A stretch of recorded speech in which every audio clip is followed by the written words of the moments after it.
नमस्कार दोस्तों, स्वागत है हमारे YouTube चैनल पर। आज हम लोग चर्चा करेंगे बिलासपुर हाई कोर्ट में डाटा एंट्री ऑपरेटर के 8 पदों पर भर्ती विज्ञापन जारी कर दिया गया है, जिसके आवेदन करने की अंतिम तिथि है 30 अक्टूबर 2023 शाम 5 बजे तक। आप लोग जो है स्पीड पोस्ट के माध्यम से आवेदन कर सकते हैं। तो दोस्तों, ये जो पोस्ट है वह डाटा एंट्री ऑपरेटर का है, जिसकी सैलरी होगी लेवल 6 की 25,300 रुपए से लेकर 80,500 रुपए इसकी सैलरी होगी। यहाँ पर जो है अनरिजर्व के लिए 5 पोस्ट, जिसमें से 1 पोस्ट जो है महिला शामिल है। एससी के लिए 2 पोस्ट, ओबीसी के लिए 1 पोस्ट, कुल इस तरह यहाँ पर जो है 8 पदों के लिए यह विज्ञापन जारी किया गया है। तो दोस्तों, हम लोग इसके क्वालिफिकेशन के बारे में देख लेते हैं। तो यहाँ पर वर्किंग नॉलेज ऑफ यूनिक्स या फिर ओपन सोर्स सॉफ्टवेयर या फिर विंडोज एनटी होना चाहिए। साथ जो है फॉलोइंग एजुकेशनल क्वालिफिकेशन आप लोग के पास होनी चाहिए। जो यहाँ पर जो है देखते हैं, जैसे एटलीस्ट सेकेंड क्लास जो है बैचलर डिग्री होनी चाहिए फ्रॉम रिकॉग्नाइज्ड यूनिवर्सिटी से इन कंप्यूटर साइंस में और रिलेटेड सब्जेक्ट में, या फिर जो है सेकेंड क्लास बैचलर डिग्री होनी चाहिए from a recognised university with PGDCA from any recognised university, या फिर second class bachelor degree from a recognised university with O level course of data entry operator. कहने का मतलब दोस्तों, अगर आप लोगों ने ग्रेजुएशन किया हुआ है किसी भी चीज में, तो आप लोग जो है इस पर हेतु आवेदन कर सकते हैं। आवेदन करने के लिए आप लोगों के दोस्तों ग्रेजुएशन के साथ अगर आप लोग पीजीटीसी किए हुए या फिर डाटा एंट्री ऑपरेटर आप लोगों ने किया हुआ है, तो आप लोग इस पर हेतु आवेदन कर सकते हैं। साथ ही दोस्तों, अगर जो है कंप्यूटर साइंस स्टूडेंट है, एमसीए वाले हैं, कोपा वाले हैं, इन लोग भी इस पर हेतु आवेदन कर सकते हैं। आगे बढ़ते हैं दोस्तों, यहाँ पर पॉइंट नंबर 2 की तरफ देखते हैं। यहाँ पर जो है डिजायरेबल एक्सपीरियंस मांगा गया है। Working knowledge of operating system of office application suit होना चाहिए। साथ ही जो है यहाँ पर जो है हिंदी और इंग्लिश टाइपिंग भी होनी चाहिए। यहाँ पर जो है दोस्तों प्रेफरेंस दिया जाएगा, अगर आप लोगों के पास सर्टिफिकेट है किसका, हिंदी और इंग्लिश टाइपिंग का, तो इन लोगों को ज्यादा प्रेफरेंस दिया जाएगा।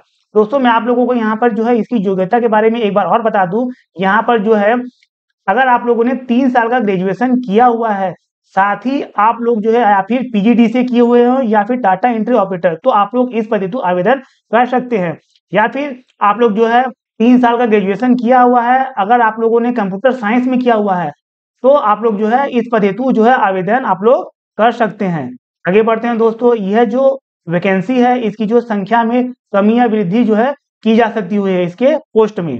आगे बढ़ते हैं दोस्तों, यह जो वैकेंसी है इसको छत्तीसगढ़ तथा छत्तीसगढ़ राज्य के बाहर के अभ्यर्थी भी इस पद हेतु आवेदन कर सकते हैं। अगर जो है छत्तीसगढ़ राज्य के बाहर के अभ्यर्थी जो है अगर कैटेगरी से रिलेटेड है, अगर वह इस पद हेतु आवेदन छत्तीसगढ़ में करते हैं इस पोस्ट के लिए, तो वो अभ्यर्थी का जो वर्ग होगा वह अनरिजर्व कैटेगरी से गिना जाएगा। आगे बढ़ते हैं दोस्तों, यहाँ पर जो है अदर कंडीशन के बारे में देख लेते हैं। अभ्यर्थी जो है भारत का नागरिक होना चाहिए। आगे बढ़ते हैं दोस्तों पॉइंट बी की तरफ। यहाँ पर 1 जनवरी 2023 से जो है अभ्यर्थी की आयु मिनिमम 21 वर्ष और अधिकतम जो है 30 वर्ष होनी चाहिए। दोस्तों, ये आप लोग एक बार जरूर जान लें कि अगर जो है दूसरे स्टेट के अभ्यर्थी अगर इस पद हेतु आवेदन करते हैं, तो उसकी जो एज है वो 30 साल होगी। अगर जो है छत्तीसगढ़ राज्य के निवासियों के लिए जो है इसकी आयु सीमा जो है 40 वर्ष होगी। समय समय पर यहाँ पर एज रिलैक्सेशन दिया गया है। अगर आप लोग एसटी, एससी और ओबीसी वाले हैं, तो आप लोगों को 5 साल का एज रिलैक्सेशन यहाँ पर दिया गया है। अगर आप लोग जो है फीमेल कैंडिडेट हैं, तो आप लोगों को 10 साल का एज रिलैक्सेशन दिया गया है। किसके लिए, जो है छत्तीसगढ़ राज्य के स्थानीय मूल महिला निवासियों के लिए। कहने का मतलब दोस्तों, अगर आप लोग जो है छत्तीसगढ़ राज्य के निवासी है और अगर आप लोग जनरल कैंडिडेट है, तो आप लोग जो है 40 वर्ष तक के अभ्यर्थी जो है इस पद हेतु आवेदन कर सकते हैं। वहीं ST, SC, OBC female candidate जो है 45 वर्ष तक के अभ्यर्थी जो है इस पद हेतु आवेदन कर सकते हैं। यही जानकारी जो है ये जो पॉइंट नंबर बी है यहाँ पर बताया गया है। आगे बढ़ते हैं दोस्तों, यहाँ पर जो है पॉइंट नंबर जे देखते हैं। तो आप लोगों को आवेदन कौन से पते पर भेजना है यह बताया गया है। आप लोग जो है एप्लीकेशन फॉर्म जो है A4 साइज में आप लोग जो है निकाल लीजिएगा और सभी डॉक्यूमेंट को सेल्फ अटेस्टेड करके जो है साफ सुथरा जो है आप लोगों को आवेदन के साथ संलग्न करके the registrar general high court of Chhattisgarh Bodri Bilaspur CG pin code number 495220 पर आप लोगों को स्पीड पोस्ट कर देना है। आप लोगों को स्पीड पोस्ट जो है 30 अक्टूबर 2023 शाम 5 बजे के पहले कर देने हैं। इससे पहले आप लोगों के आवेदन पहुंच जाने चाहिए। इसके बाद पहुंचे गए आवेदन पर किसी प्रकार का कोई विचार नहीं किया जाएगा। दोस्तों आप लोगों को आवेदन पत्र के साथ जो है 10वीं 12वीं रोजगार कार्यालय का पंजीयन, जाति, निवासी, अपना आधार कार्ड, पीजीडी से या फिर डाटा एंट्री ऑपरेटर के पास अगर आप लोगों का सर्टिफिकेट है तो यह सभी जो सर्टिफिकेट है आप लोगों को सेल्फ अटेस्टेड करके आवेदन के साथ संलग्न कर देने हैं। आगे बढ़ते हैं दोस्तों। और हाँ, यहाँ पर पॉइंट नंबर एम बताया गया है कि जो आप लोग आवेदन करेंगे उसके टॉप राइट साइड में बोल्ड अक्षरों से एप्लीकेशन फॉर द पोस्ट, कौन से पद हेतु आप आवेदन कर रहे हैं, तो आप लोग डाटा एंट्री ऑपरेटर के लिए कर रहे हैं, यहाँ पर जो है यह लिखना आवश्यक है।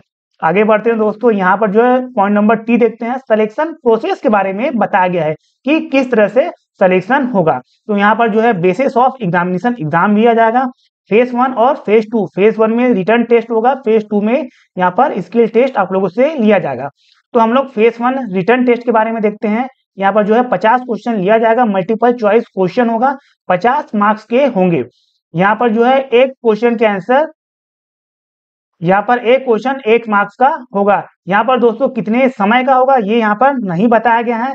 यहाँ पर जो है माइनस मार्किंग जो है नहीं रहेगी। यहाँ पर बताया गया है कि there shall no minus marking जो है यहाँ पर रहेगा जो है। और यहाँ पर दोस्तों इसका जो टॉपिक है वो यूनिक्स या फिर ओपन सोर्स सॉफ्टवेयर या फिर विंडो एंटी या फिर ऑपरेटिंग सिस्टम या फिर अदर कंप्यूटर नॉलेज या फिर इंग्लिश लैंग्वेज या फिर जनरल नॉलेज या फिर रीजनिंग से रिलेटेड रहेगा।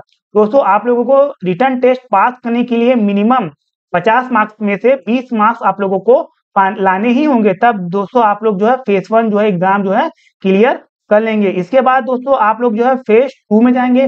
फेज 2 में दोस्तों आप लोगों से स्किल टेस्ट लिया जाएगा हिंदी और इंग्लिश टाइपिंग में। आप लोगों को 10 मिनट में 250 शब्द हिंदी टाइपिंग में और 10 मिनट में 300 शब्द अंग्रेजी में कंप्यूटर पर दोस्तों आप लोगों से टाइप करना होगा। एक एक मार्क्स जो है आप लोगों के 25-25 अंकों के होंगे। यहाँ पर दोस्तों जैसे ये हिंदी टाइपिंग है 25 मार्क्स है तो यहाँ पर 10 अंक, और यहाँ पर इंग्लिश टाइपिंग है 25 मार्क्स है तो यहाँ पर 10 अंक आप लोगों को यहाँ पर लाने होंगे, तब आप लोग जो है आप लोग फेज 2 एग्जाम के लिए जो है क्वालिफाई कर लेंगे। दोस्तों यहाँ पर जो है इसकी जो मेरिट लिस्ट बनेगी वो फेज 1 और फेज 2 के जो है के बेसिस पर यहाँ पर बनने वाली है। रिटर्न और स्किल टेस्ट के आधार पर यहाँ पर जो है मेरिट लिस्ट जारी की जाएगी।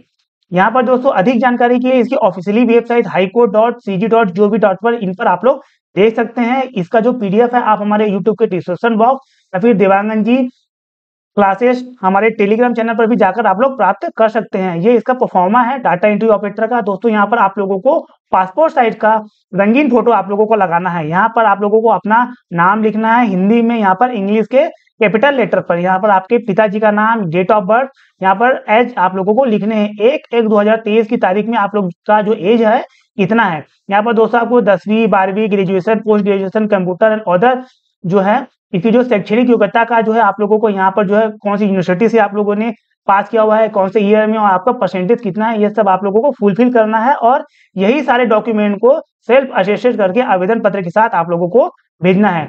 तो मुझे नहीं लगता दोस्तों आप लोगों को आवेदन भरने में किसी प्रकार की समस्या होगी। आवेदन बहुत ही सरल है। अगर समस्या होती है तो आप हमें यूट्यूब में कमेंट कर सकते हैं, हमारे दिए हुए नंबर पर आप लोग मैसेज कर सकते हैं।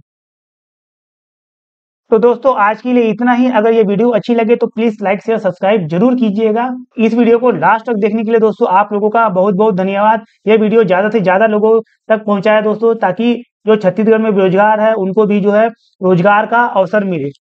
इस वीडियो को लास्ट तक देखने के लिए दोस्तों आप लोगों का बहुत बहुत धन्यवाद। Thank you.